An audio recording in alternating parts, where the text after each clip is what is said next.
Donc, 10 minutes, je vais essayer d'être même plus bref que ça, si possible. Tout d'abord, dire merci.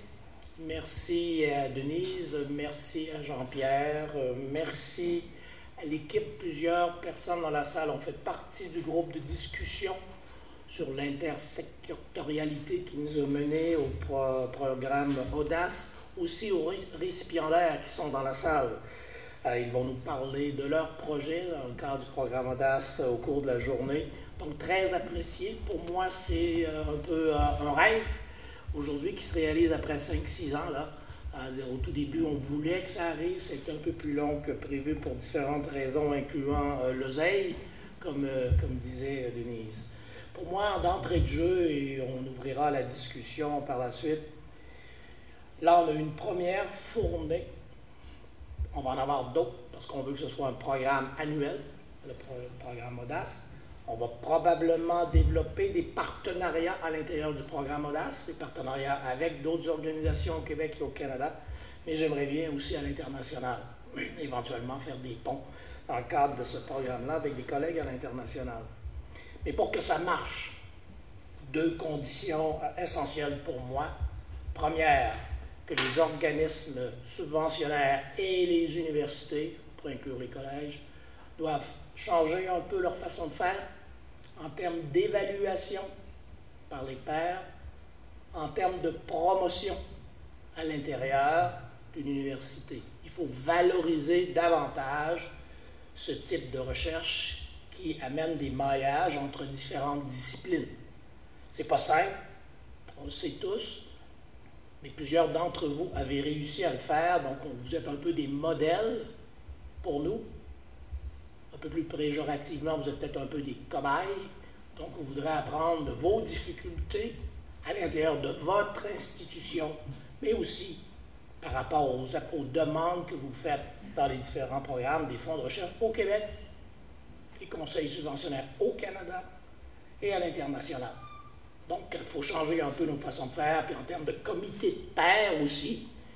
Les directeurs scientifiques des fonds de recherche qui sont présents dans la salle, moi, on peut dire, nous, oui, on veut que ça se fasse, mais si on veut descendre un peu dans l'organisation, au niveau des comités de pairs, c'est les comités de pairs qui sont autour de la table lorsque les décisions se prennent, disent, oui, c'est un biochimiste, et là, il se mêle de sciences sociales, sciences humaines, il ne devrait pas faire ça et se concentrer sur sa biochimie, mais là, ça ne marche pas. Donc ça, vraiment très, très, très important, organismes subventionnaires et aussi universités, départements, facultés et rectorats. Deuxième élément très important, et c'est peut-être eux qui vont nous forcer à aller plus loin, c'est vraiment les jeunes, la relève. Je pense que la relève, les jeunes chercheurs veulent aller vers ça, veulent faire partie de programmes très multidisciplinaires. Ça ne veut pas dire que encore une fois, un biochimiste ne doit pas connaître la biochimie. Bien sûr qu'il doit le connaître, mais peut-être qu'un comité de thèse va être beaucoup plus hybride et amener des expertises de différents secteurs. Ça existe déjà, mais à tout le moins au Québec, lorsqu'on parle aux jeunes, lorsqu'on parle aux étudiants, lorsqu'ils proposent des projets, des programmes comme ça, c'est jamais très simple d'avoir un comité avec 2-3 départements d'impliqués, par la suite qui arrivent pour se faire évaluer pour une demande de bourse au conseil subventionnaire et court le risque d'être tombé un peu entre 2 chaises. Donc là aussi, on doit discuter avec nos jeunes, avec nos étudiants. On a un comité intersectoriel étudiant et eux vont faire aussi davantage de propositions pour nous amener un peu plus loin. Donc, c'est d'entrée de jeu ce que je voulais vous souligner. D'accord. Merci beaucoup.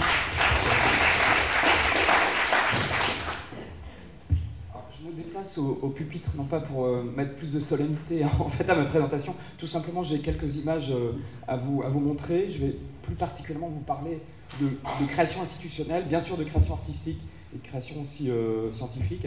Et je pense qu'effectivement, après ce qu'on vient d'entendre, la création institutionnelle, le fait de créer des nouveaux types de programmes, mais aussi des nouveaux outils, des nouveaux milieux ou des nouveaux écosystèmes, c'est un terme qu'on utilise beaucoup, c'est des choses tout à fait fondamentales. Alors le temps de lancer... Ah non, c'est juste...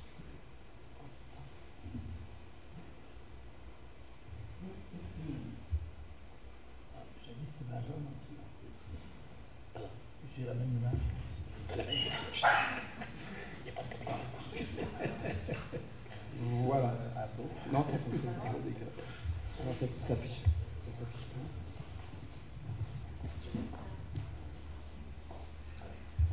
Alors, je vais peut-être commencer par... non pas par me présenter, parce que j'ai été présenté tout à l'heure, mais juste pour dire que je ne travaille plus en fait à Orange et France Télécom. Mais c'est vrai que j'ai travaillé pendant une dizaine d'années. D'accord. Ah, d'accord. En fait, vous m'entendez pas, c'est ça? Ah bon, d'accord. Tout va s'arranger. Voilà, merci beaucoup. Juste ici, d'accord. Voilà, donc je travaille dans une école d'art et de design, l'ENSAD, qui est basée à Paris. Alors, c'est intéressant, vous parliez d'Orange et de France Télécom, c'est que j'ai pendant 10 ans travaillé effectivement comme chercheur en sciences humaines dans un centre de recherche et développement lié à un opérateur de télécommunications. Et un de mes objectifs était de créer des relations entre les artistes, notamment aussi les designers, ce qu'on appelle le design peut-être exploratoire, et les ingénieurs. Et cette approche, en fait, qui paraît assez simple, enfin moi, elle me paraissait tout à fait simple, il y a une dizaine d'années, n'était pas aussi simple à mettre en place, puisque dans le domaine des entreprises, on met toujours et on met encore d'ailleurs un peu trop les designers en bout de course, c'est-à-dire qu'on met le design et la question de la forme à la fin du processus d'innovation, alors qu'à l'époque, on croyait, et on croit encore plus aujourd'hui, que la recherche en art et la recherche en design est beaucoup plus en amont dans le processus d'innovation, et que les artistes ou les designers ne sont pas là simplement pour faire joli, ils participent à l'innovation, mais aussi ils participent à la recherche et à la création d'un certain nombre de connaissances. Donc je vais vous faire un focus sur mon environnement, donc l'ENSAD, qui est une ancienne école, elle a été créée à la fin du XVIIIe siècle. Elle s'appelait à l'époque l'école royale gratuite de dessin et de mathématiques. Et on voit à l'origine en fait qu'il y avait un lien très particulier entre ce qu'on appelait plus tard les arts appliqués et la question scientifique, et notamment les mathématiques. Et donc on se situe dans un environnement, un écosystème, pour reprendre le terme un peu usuel au sein de Paris, qui est tout à fait particulier parce qu'il y a des universités, mais il y a aussi beaucoup d'écoles d'ingénieurs. Il y a aussi des écoles avec des départements en sciences humaines. Et on a créé il y a quelques années, en 2011, un regroupement qui s'appelle Paris Sciences et Lettres. Et Paris Sciences et Lettres, en fait, on voit les quelques institutions qui en font partie, regroupent en fait les principales écoles parisiennes, avec l'Université Paris-Dauphine, l'École normale supérieure, il y a aussi l'ESPCI, l'École supérieure de physique et de chimie, l'École des mines, etc. Et donc, en fait, on a tout un regroupement qui couvre quasiment la totalité des disciplines de recherche. Et on voit dans cette ancienne cartographie, elle date de 2011, au début de Paris Sciences et Lettres, qui est le terme de ce consortium, de cette nouvelle université, on voit en fait les différents secteurs ou domaines, notamment la gestion et le management, l'ingénierie, les sciences dans l'ingénieur sont très présentes avec l'école des mines, par exemple, mais aussi l'ENS ou Chimie Paris-Tech.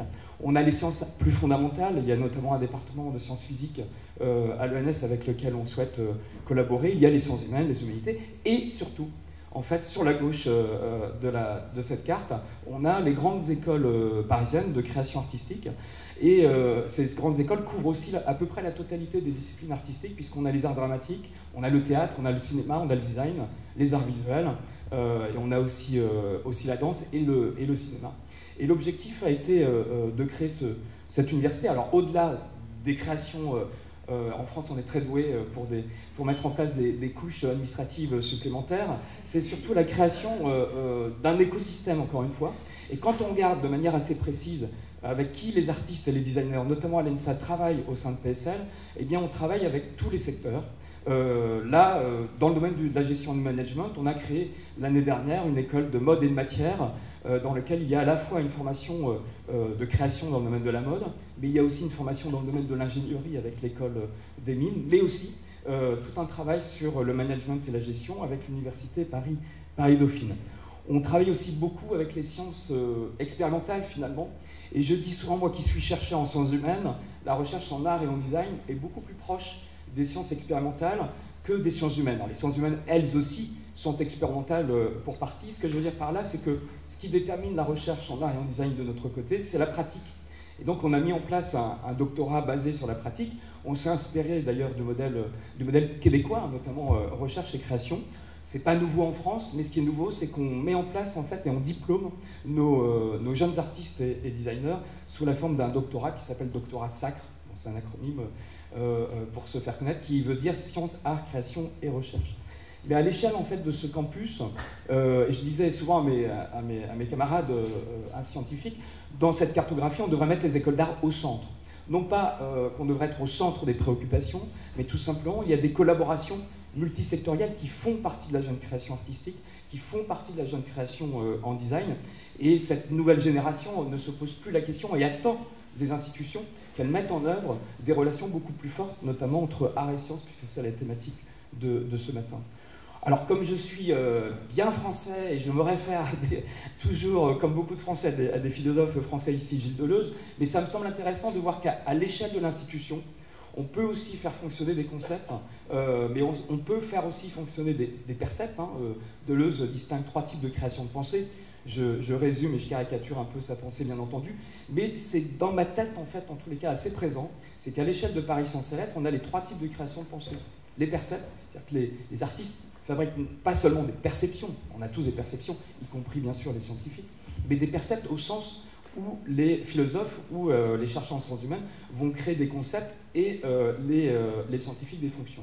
Ce qui veut dire qu'on a à la fois, parce qu'on parle beaucoup de transdisciplinarité, je pense qu'il est très important que pour que tout le monde puisse collaborer ensemble, il faut que chacun se bouge et ne reste pas à sa place, mais que dans le même temps, chacun des chercheurs et chacune des disciplines peuvent recueillir le fruit de ces collaborations et puissent les valoriser dans le champ scientifique ou artistique dont ils dépendent. Donc c'est pas à la fois, c'est pas une séparation entre ces types de création de pensée, mais c'est simplement les avoir en tête, et on a la chance du coup dans notre consortium d'avoir les 3 types de créateurs, puisque les scientifiques sont aussi et doivent être des créateurs.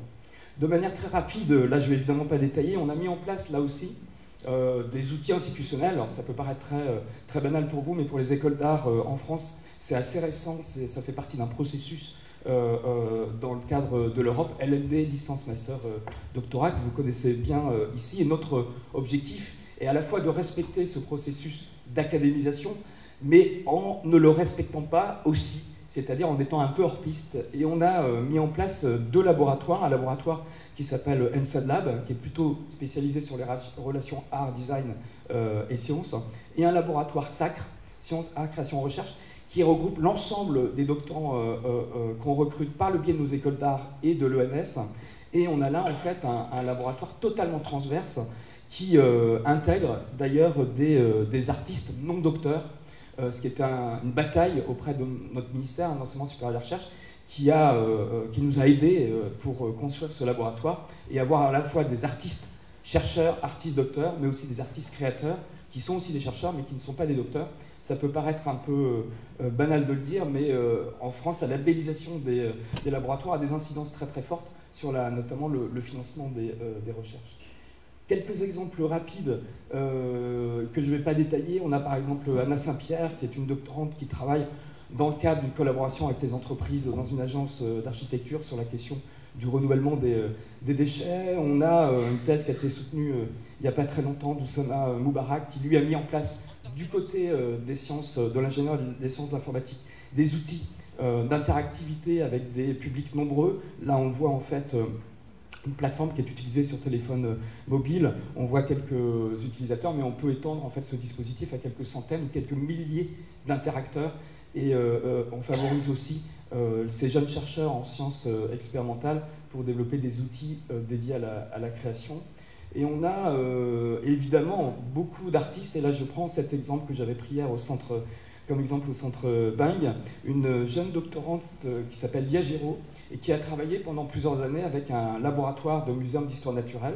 Donc elle avait 2 laboratoires en somme, le laboratoire à l'ENSAD et le laboratoire au muséum d'histoire naturelle en biologie, et elle a créé ce qu'elle appelle des albéographies, c'est-à-dire une manière, un nouveau procédé de créer des images photographiques, non pas à partir du numérique ou de l'argentique, mais à partir de microalgues qui réagissent à la lumière.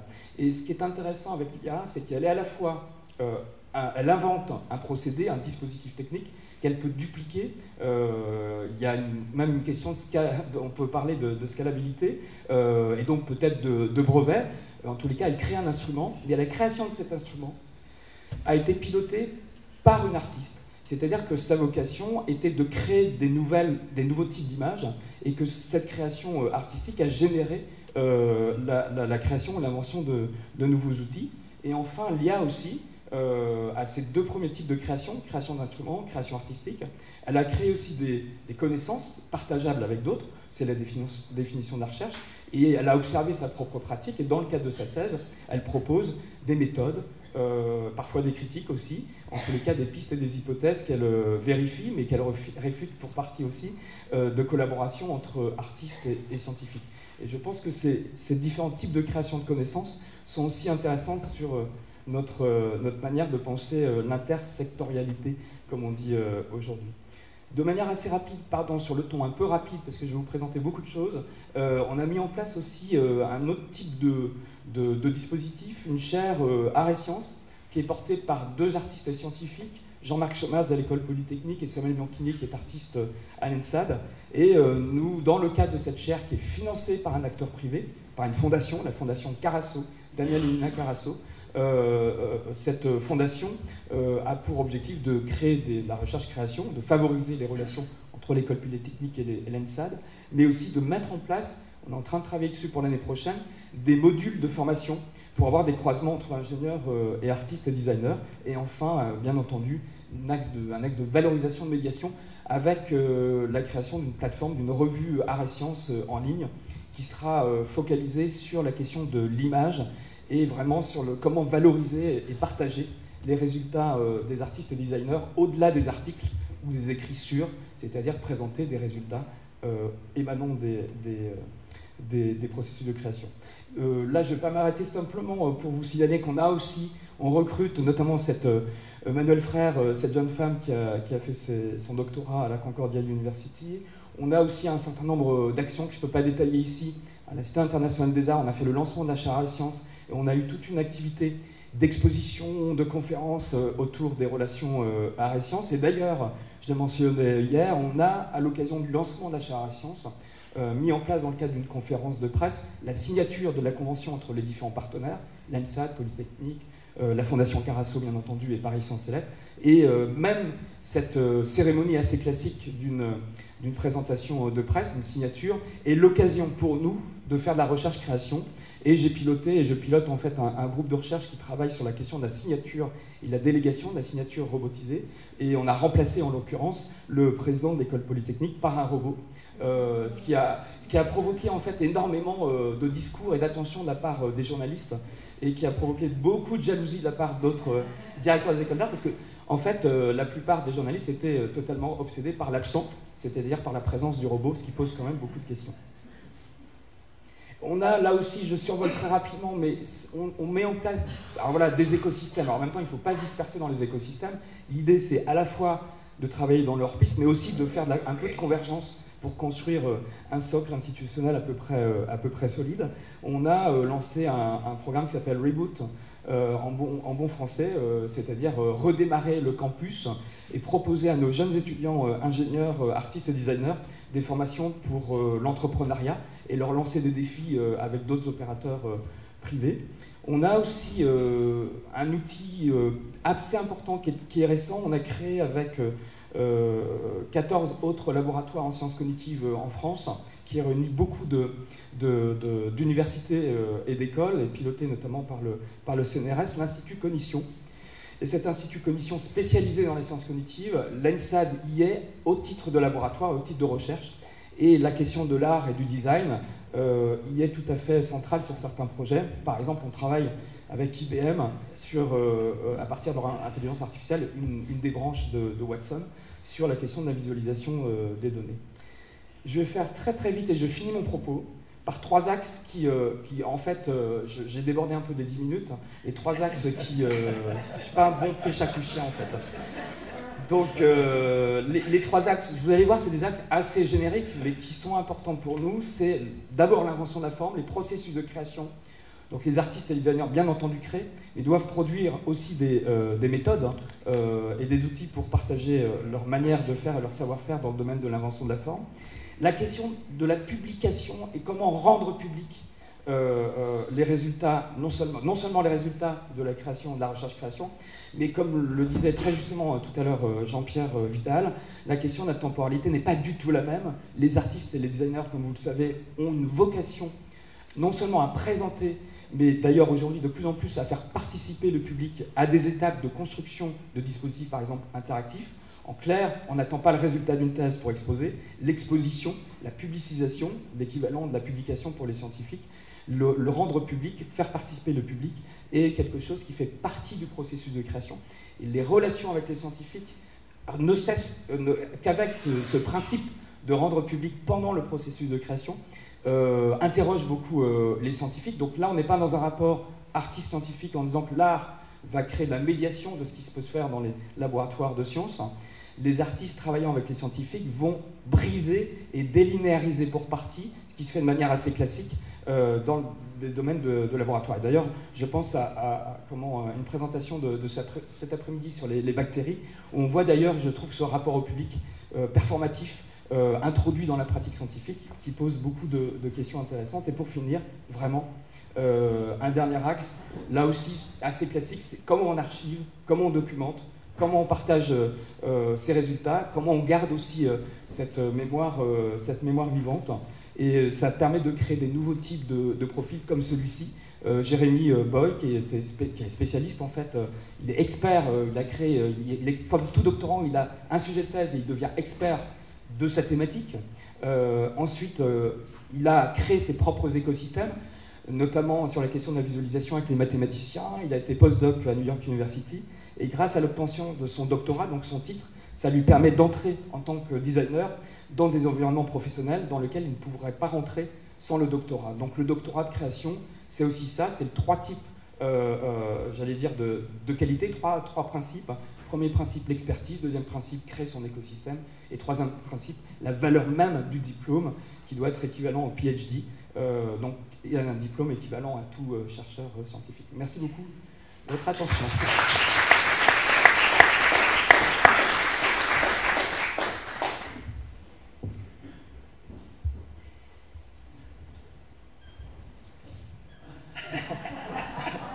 Pardon pour le rythme un peu... Alors, je suis très, très heureux d'avoir été invité. Merci, Denise. Merci, M. Vidal. Aussi, je suis très heureux que l'Université du Québec à Chicoutimi ait invité l'ACFAS. C'est un endroit extraordinaire. J'ai écrit un livre pensant que c'était un livre de comportement animal et humain. Et le prix que j'ai gagné, c'est un prix de philosophie. Finalement, je vais me prendre pour un philosophe. Et je vais vous parler un petit peu en tant que chef d'établissement.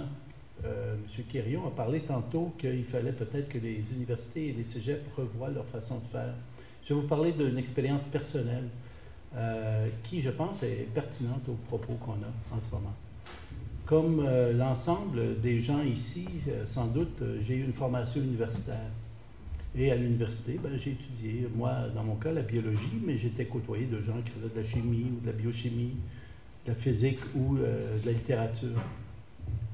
Et la vie m'a amené à devenir directeur général, donc chef d'établissement de l'Institut national de la recherche scientifique, où il y a des professeurs et qui fait de la formation, maîtrise et doctorat. Et ça a été créé en même temps que l'UQAC, d'ailleurs, en 1969. Ça fait partie du réseau de l'Université du Québec. Puis je me dis, mais qu'est-ce qui est arrivé? La mine de crayon a cassé quand ils sont venus pour écrire le nom. Ils voulaient changer, ils étaient allés dire université, alors ils ont dit Institut national. Et qu'est-ce que ça veut dire un Institut national? Et pourquoi j'ai des professeurs? Et pourquoi? En fait, pourquoi est-ce qu'il faut investir tant d'efforts, au fond, tant d'efforts décrits par M. Mahet, pour favoriser l'intersectoriel et l'interdisciplinarité? Comment ça se fait? Puis pourquoi est-ce que je ne m'appelle pas une université à l'INRS? Et ça m'a pris 6 mois à comprendre. Ça m'a pris, mais une fois qu'on l'a vu, on ne peut plus ne plus le voir, comme disent les Anglais. Et une fois qu'on l'a vu, on se dit, oh mon Dieu, les universités sont perdues. Parce que si on pense à la structure des universités, c'est des départements. Et qu'est-ce qui fait un département? Ben, c'est une discipline. Il y a un département de biologie, puis un département de chimie, puis un département de physique. Et c'est organisé comme ça, des disciplines. La question, des fois, que je me pose, c'est le savoir est-il disciplinaire? Des fois, j'écris des textes, puis je parle de Newton. Puis, souvent, d'habitude, on dit Rémi Quirion, neurobiologiste. Et Newton, on dit quoi? Là, je me dis, physicien, oui, mais il n'est pas juste physicien. Il a fait aussi de l'optique, puis il a fait aussi de la chimie, puis il a fait aussi de la philosophie. OK, oublions Newton. Si je veux parler de Pascal, mathématicien, mais c'est aussi un philosophe, puis ça ne lâche pas, à un moment donné, Descartes. Est-ce que je veux dire que c'est un biologiste, un physiologiste, il construisait des machines? Ah, je regarde les universités qui sont organisées par discipline, puis je me suis dit, je sais pourquoi.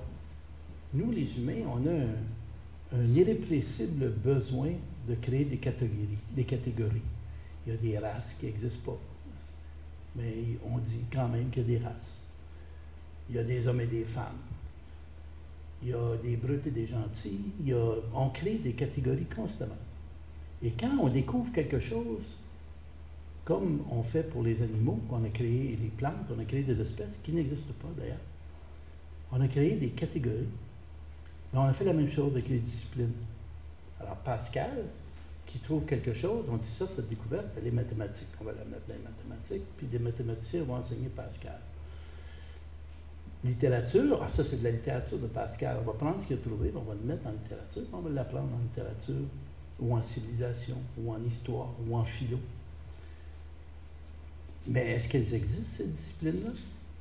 Est-ce qu'elles existent pour le vrai? Ou est-ce que c'est une catégorie qu'on s'est créée pour faciliter l'enseignement? C'est sûr que c'est plus facile d'enseigner par discipline. Et c'est pour ça que toutes les universités sont organisées de manière disciplinaire. Il y a des biologistes qui enseignent la biologie, puis il y a les artistes visuels qui enseignent les arts visuels. D'abord. Mais une fois que la personne est sortie et qu'elle fait de la recherche, est-ce qu'elle fait encore une discipline? Si elle est dans une université, oui. Si elle est à l'Institut national de la recherche scientifique, non. La première chose que je remarque chez nous, c'est qu'il n'y a pas de département. Il n'y a même pas de faculté, il n'y a pas de doyen. On a des programmes d'enseignement. On a des centres, et ces centres ont été créés en 1969 avec l'idée de rompre radicalement avec le modèle de l'université, en disant, au lieu de faire des centres ou des départements disciplinaires, on va créer des objets d'études qui sont, dans ce cas-ci, d'intérêt particulier pour le développement économique, social et culturel du Québec. Alors, on a développé l'INRS Santé. Ce n'est pas une discipline, la santé, on le sait. Hein? On a créé l'INRS Eau, Terre, Environnement. L'INRS Énergie, Matériaux, Télécom. On a créé des regroupements de chercheurs, de sorte que moi, j'ai des chimistes dans 400. J'ai des biologistes dans 400. Et les biologistes ne sont pas entre biologistes, sont avec une autre personne qui étudie le même objet d'étude qu'eux. C'est fantastique. C'est extraordinaire. C'est l'interdisciplinaire et l'intersectoriel à la base, à la structure. Et nous autres, c'est notre pain et notre... je vais dire notre pain et notre vin, mais il est trop tôt. Alors, je me pose la question,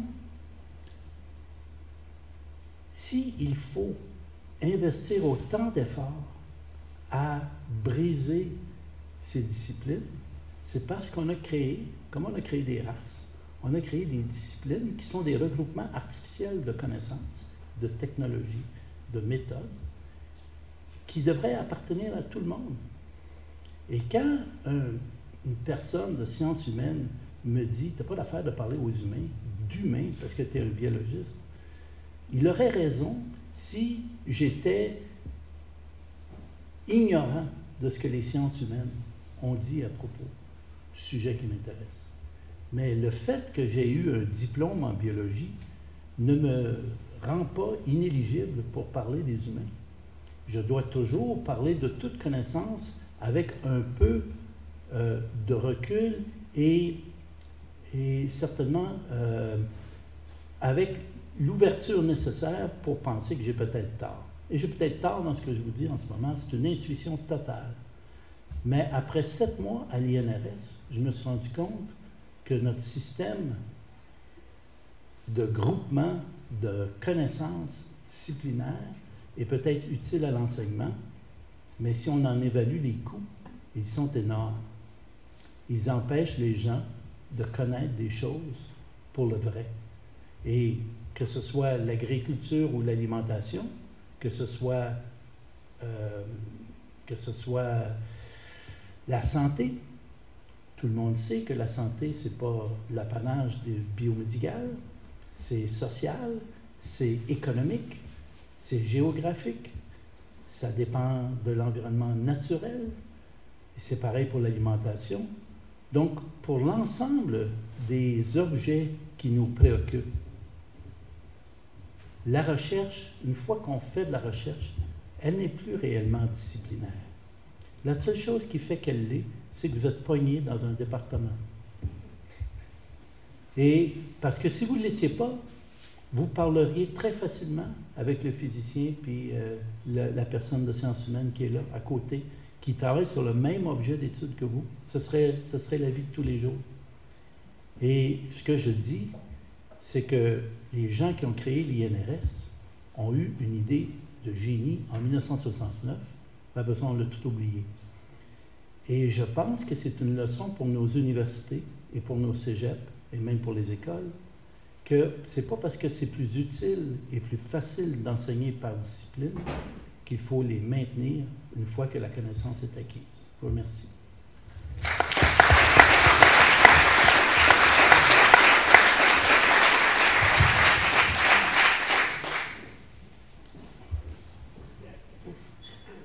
Je remercie le scientifique en chef de sa générosité de temps qui a permis à notre invité de France de pouvoir nous entretenir vraiment, de nous exposer quelque chose de fabuleux, vraiment extraordinaire. Je crois un exemple qu'on devrait suivre ici et je suis sûre qu'on aura plusieurs exemples aujourd'hui de tentatives de succès dans ce domaine-là. J'aimerais aussi remercier notre directeur ou président, directeur de l'INRS. C'est vrai que c'est un super beau modèle et puis qu'on devrait finalement implanter un peu partout au Québec, à tout le moins. Alors, j'inviterai maintenant les gens à poser des questions, si vous voulez bien. On a 3 personnes ici. Alors, on a un microphone. Simplement vous présenter rapidement et puis poser votre question. Il y en a peut-être aussi à la table même des questions. Peut-être que je pourrais, juste un commentaire suite aux présentations. Moi, j'aimerais bien qu'on puisse, j'ai parlé d'Audace et éventuellement un bras international au programme Audace, j'aimerais bien qu'on puisse faire des choses avec les collègues. Ce qui a été présenté par Emmanuel, faire un genre de programme conjoint ou de collaboration et de signer une entente de collaboration. Et je m'engage à avoir un robot ici à Montréal, au Québec, et un robot à Paris. Pas pour vous remplacer, j'espère. On se déplace pas. Est-ce que le micro fonctionne? Peut-être vous nommer, s'il vous plaît. Bonjour, François-Joseph Lapointe. J'ai un commentaire suite à la phrase, la question que se posait le Carin, à savoir si le savoir est-il disciplinaire? Puis je l'ai mal entendu, puis je l'ai marqué, mon erreur d'écoute. J'avais entendu, le savoir est-il discipliné? Et donc, je renvoie la question, en organisant le savoir en discipline, c'est comme si on essayait de le discipliner comme on dresse un animal, écologiste comprend, ou comme parent, comme on élève nos enfants en essayant de leur dire ça, on a le droit de le faire, ça, on n'a pas le droit de le faire, et on prend le savoir et donc on le discipline, on le rentre dans ces fameuses cases-là. Or, donc, je retourne à la question, est-ce qu'on peut penser que le savoir est discipliné ou est-ce que le savoir est indiscipliné et donc percole d'une discipline à l'autre par définition? Alors, c'est une excellente question, presque philosophique. Vous vous adressez à la bonne personne. Mais je pense que le savoir, c'est quelque chose d'extrêmement furtif et temporaire. Et c'est quelque chose aussi de subjectif. On pense savoir.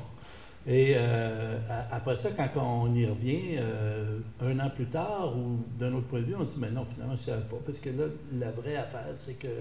Et le savoir, donc, il est toujours en construction et en changement. Et le savoir, c'est comme un état qu'on dit, OK, on sait. Il y a des choses qu'on sait qui ne changent pas. Et encore, par la science même, on sait que ça va finir par changer. Et une façon de changer, c'est de s'ouvrir à la perspective de l'autre. Et c'est quasiment de l'interculturel. Hein? C'est quasiment comme essayer d'apprendre une autre culture. Et donc, quand une personne en sciences humaines apprend à réellement intérioriser qu'est-ce que ça veut dire d'être biologiquement vivant, ça ne peut pas ne pas changer la façon dont elle regarde, ou il regarde l'être humain, qui est un être vivant. Et un biologiste du comportement comme moi, qui soudainement se rend compte que la culture, qui est une création, pas nécessairement arbitraire, a autant de déterminisme qui m'échappe que la biologie elle-même et les gènes, ça change complètement ma façon de voir l'humain aussi. Et ça, c'est l'intersectoriel et c'est le savoir transitoire, mais plus complet. Et certainement à s'ouvrir à d'autres aussi.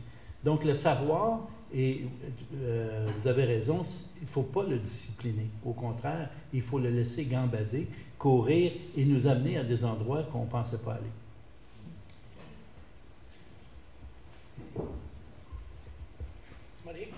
Monique, Ils vont par le plus proche.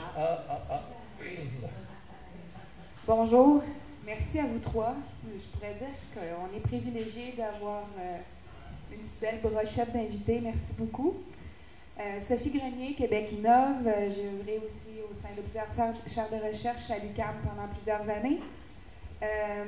Je pose la question un peu de façon peut-être idéologique et utopiste, mais comme on est dans un sujet de rupture, c'est pas sexy de parler de politique et de budget, mais c'est la réalité des facultés et des départements dans une université. Et ces politiques-là montrent sans cesse des barrières, je trouve, entre les professeurs et les chercheurs.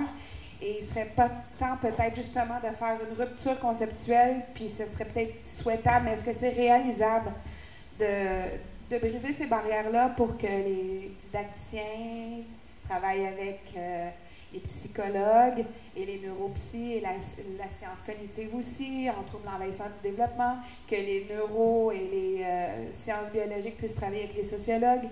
Est-ce qu'il ne serait pas temps que le modèle change, puis s'il change, comment ça peut changer et par où ça part?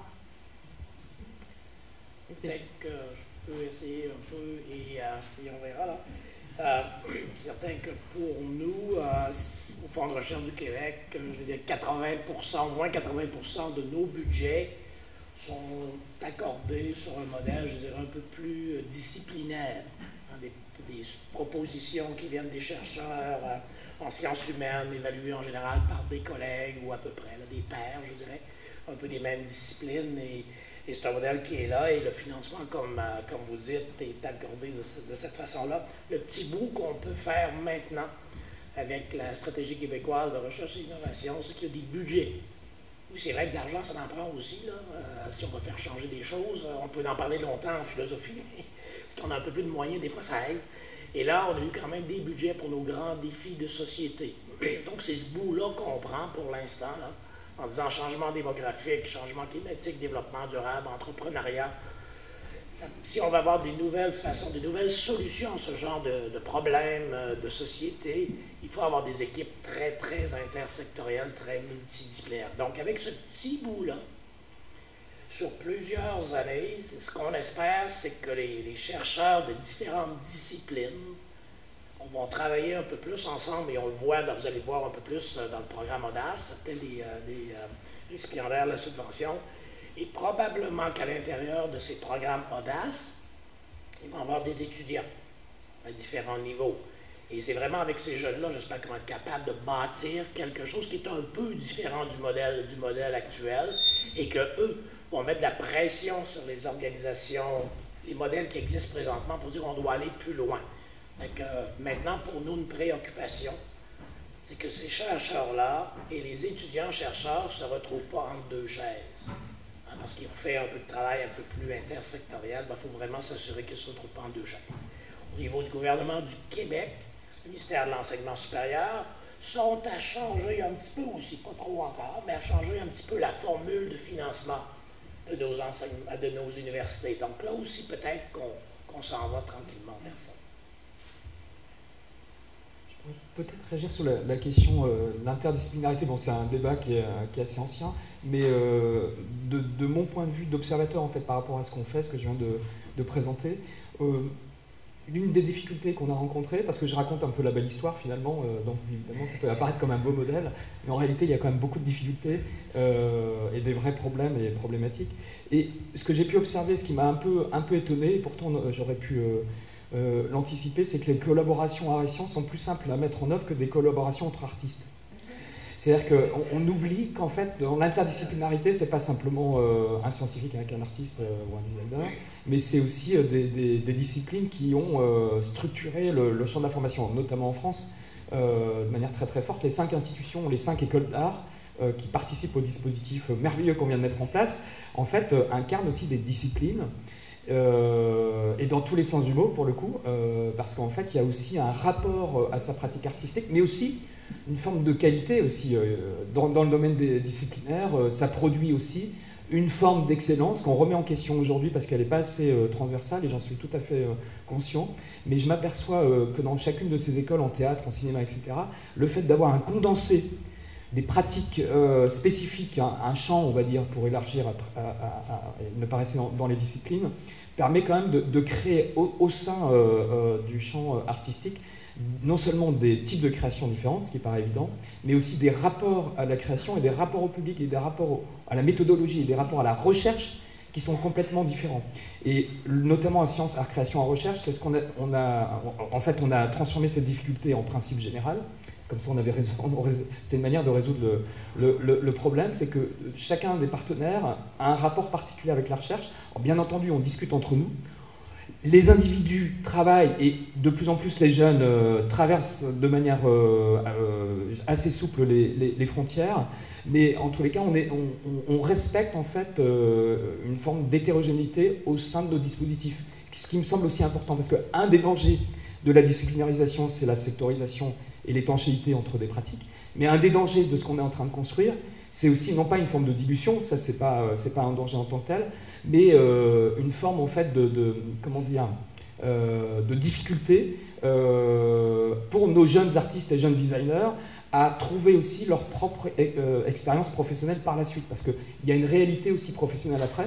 Nos artistes qui ont un doctorat ou nos designers qui ont un doctorat, en fait après ce doctorat ils ont des carrières différentes et la plupart d'entre eux, beaucoup d'entre eux commencent à réfléchir sur des perspectives qu'ils n'avaient pas pensées, mais il y a un certain nombre d'entre eux qui restent finalement dans leur environnement artistique. En tant qu'école et université aussi, on doit répondre à ça. Donc il y a une sorte de double injonction un peu dispersive et un petit peu plus centripète. Merci. Je crois que Monique avait une question. Monique. Oui, Monique. Monique, Ici. Oui. Alors, Monique Régin-Baldébert, merci, bonjour. J'écoutais Luc Alain et je me disais, l'indiscipline, finalement, quand on est à l'université ou en recherche, c'est le privilège des disciplinaires. Et donc, déjà M. Mahé a commencé à répondre à ce que ça pourrait créer comme situation encore plus complexe et inattendue en parlant de changer les rapports. Et je vous écoutais parler tous les trois, donc la question va aller aux trois, c'est que finalement, à travers la recherche qui se repense et se bouscule. On est en train de bousculer la structure même de l'université. Et donc, parce qu'au fur et à mesure qu'on avance, on se dit qu'elle ne saura plus être ce qu'elle était. Terminé. Vous avez, M. May, parlé de création institutionnelle. Et je reviens à ça parce qu'à toute fin pratique, ce que vous étiez en train de brasser, c'est quelque chose comme cette intuition ou cette intention de, par la création institutionnelle, de repenser l'université pour les bienfaits de la recherche. Et et vous avez parlé de modules tout à l'heure. Rémi s'est engagé à faire venir le robot et à l'embaucher. Alors je me disais, tiens, il y a peut-être déjà entre vous trois un projet pilote pour repenser notre indiscipline ou la favoriser à travers justement ces nouveaux rapports des disciplinaires. Alors qu'est-ce qu'on fait? Qu'est-ce que vous faites, vous trois qui êtes là devant, avec des possibilités, des espaces, des outils et du monde? Mais ça me fait plaisir de répondre à ça, Monique. Alors, on vient de fêter, là, mai 68, on vient de se rappeler. Mai 68, c'est une révolte d'étudiants universitaires à Paris. Et ensuite, Lyon, Strasbourg, Dijon, Rennes. Et on a eu aussi, nous, des mouvements étudiants dans les universités, et récemment, jusqu'en 2012, qui ont même réussi à affaiblir un gouvernement, mais ils n'ont pas changé d'université. On a créé l'Université du Québec avec l'idée de créer une nouvelle université. On n'a pas vraiment créé une nouvelle université. On a changé des détails, les profs, des modules au lieu des... Bon. Pour répondre à votre question, la rupture qu'il faudrait, madame, imaginez-vous, là, rêvons d'une université, OK? L'utopie, la rupture, osons la rupture. Pensons à une université qui, au lieu de s'organiser en département, à chaque 20 ans, tient une grand-messe avec la société dans laquelle elle est implantée. Et ils décident ensemble de 10 grands enjeux importants dans lesquels ils devraient faire avancer le savoir et former des gens. Puis là, ils disent aux profs, organisez-vous comme vous voulez, autour de ces 10 grands enjeux. Alors, ils ne disent pas, ah non, je ne veux pas voir d'artistes, là, parce que ça, c'est scientifique. Ils ne disent pas ça. Ils disent, on a un enjeu. Le vieillissement de la population est un enjeu. Un enjeu clé pour cette université. Ça va l'être pour les 20 prochaines années. Il faut générer du savoir là-dessus. Les profs s'organisent, des gens de marketing, des gens des assurances, des gens de toutes sortes, des artistes. Tout le monde travaille à cet enjeu. Pensez-vous qu'ils vont s'organiser en discipline? Ça me surprendrait. Ils vont s'organiser parce qu'ils s'aiment bien, ils s'entendent bien, ils comprennent, ils partagent des choses. Et 20 ans plus tard, on fait le bilan et on recommence. Ça serait une université vivante. Ça n'existe pas nulle part. Peut-être l'INRS a été... C'est son rôle, là, c'est son rôle. Peut-être l'INRS a été pensé comme ça au début, puis 5 ans après, ils ont oublié. On a les mêmes thématiques qu'on avait il y a 50 ans, là. Et on n'a pas décidé qu'on allait rebrasser les choses. On est complètement déconnecté de notre milieu socioculturel dans lequel on était supposément attaché. Mais c'est ces réflexions-là qui me font dire que peut-être il faut une révolution des universités. Oui? Alors, c'est ce qu'on essaye de faire en France, mais bon, avec la méthode française, donc un peu complexe administrativement, et plus on simplifie, en fait, plus on complexifie notre visibilité à l'international. Mais ceci dit, je m'aperçois avec alors, je suis un poro, PSL, Paris Sciences et Lettres, je suis fier de mon université, etc., mais c'est encore un terme étrange en France, parce que c'est un consortium, un rassemblement d'écoles qui ont des identités très fortes, des cultures aussi scientifiques ou artistiques très très fortes, j'évoquais tout à l'heure, et on fait avec cet existant, et je dois dire, enfin de mon point de vue en tous les cas, sans faire la révolution dans chacun de ces établissements, il y a une petite révolution qui est en train de se faire, notamment, je l'évoquais tout à l'heure, les écoles d'art, les écoles nationales supérieures d'art à Paris, les grandes écoles d'art parisiennes n'avaient pas de projet commun. Et les projets communs sont arrivés par Paris Sciences et Lettres, notamment Sciences, Création et Recherche ou d'autres. Donc ça, c'est un élément assez important. Mais ça, c'est une révolution, on va dire, un peu peut-être top-down, pour parler en bon français. Et je m'aperçois que chez nos jeunes, ils ont une demande, et d'ailleurs, parfois ils demandent l'autorisation de s'auto-organiser, ce qui est un peu étrange. Donc je ne sais pas s'ils vont m'écouter après, mais je trouve ça très étrange. Mais en tous les cas, ils créent des projets entre écoles, entre institutions, mais par leur pratique individuelle. On l'évoquait hier, en l'occurrence, je pense qu'effectivement, moi, là j'ai présenté d'un point de vue un peu institutionnel, création institutionnelle, mais ça repose aussi beaucoup sur la manière dont on choisit nos étudiants, nos doctorants, on les sélectionne, mais aussi la manière de créer une nouvelle communauté et d'avoir une forme comme ça d'un nouveau type de communauté beaucoup plus hybride. Notre laboratoire SAC, nous avons effectivement aussi des scientifiques ou des philosophes, mais c'est pas simple, c'est quand même pas simple à créer. Non. Et c'est vrai qu'il y a pas mal de manifestations aussi en France. On va voir ce que ça donne un peu plus tard. Peut-être le mot de la fin pour le scientifique en chef. Peut-être juste ajouter un petit peu, nous on le prend peut-être un angle un peu différent. La question de Monique est excellente, là. Mais encore une fois, peut-être nous on essaie avec nos petits bouts là, sur les grands défis de société. Denise a mentionné ça. Et par les grands défis de société, on se dit on doit avoir une approche un peu plus multidisciplinaire, un peu plus intersectorielle.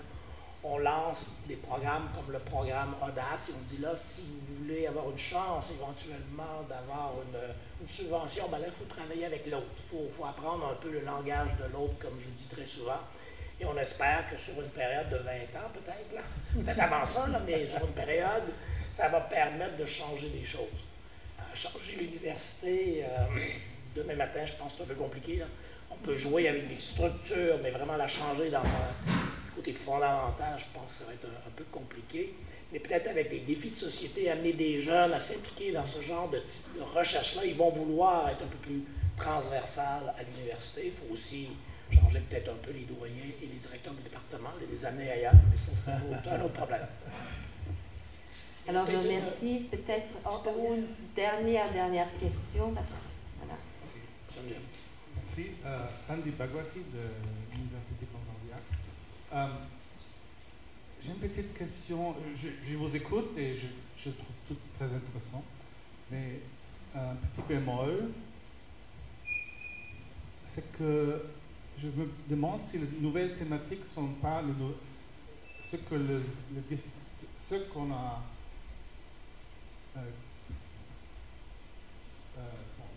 Dites-le en anglais. Vous pouvez dire en anglais, ça va. Oui, oui. Are the new discipline, are the thematics that you're proposing not the same as disciplines? La recherche, elle ne cherche pas, elle ne s'ordonne pas par la thématique. Si on veut qu'un problème de société soit recherché, qu'on trouve une solution, la solution, elle vient probablement pas, très peu probablement, d'une recherche pointue dans une direction précise. Peut-être qu'elle vient de notre direction. Alors, si on se penche sur des équipes préordonnées par leur thématique, c'est peut-être aussi pas la meilleure manière de s'organiser. Et je me demande vraiment si l'ancien modèle de liberté totale d'un chercheur, on parle de Descartes, on parle de Pascal et tout ça. Et je pense aussi toujours à Wittgenstein qui n'a rien publié toute sa vie. Juste un livre au début de sa carrière et après rien. Et pourtant, il est un philosophe très influentiel parce que la pensée qu'il a promue et sa pensée même, elle a vraiment changé le monde. Alors, ce n'est pas ce modèle ordonné, administratif, organisé, structuré qui va nous aider toujours. Je pense la recherche non dirigée, ça reste la majorité de ce qui est financé par les organismes subventionnaires, 80% en général. Fait que c'est vraiment des expériences qu'on fait avec l'autre 20%. Je suis d'accord, donc on ne sait pas d'où va venir la prochaine grande découverte, mais pourrait venir d'équipes de programme Audace. J'espère des coups de circuit. J'espère qu'on va avoir 3 morts aussi, souvent, là, mais qu'on va peut-être avoir quelques coups de circuit qui vont changer les choses.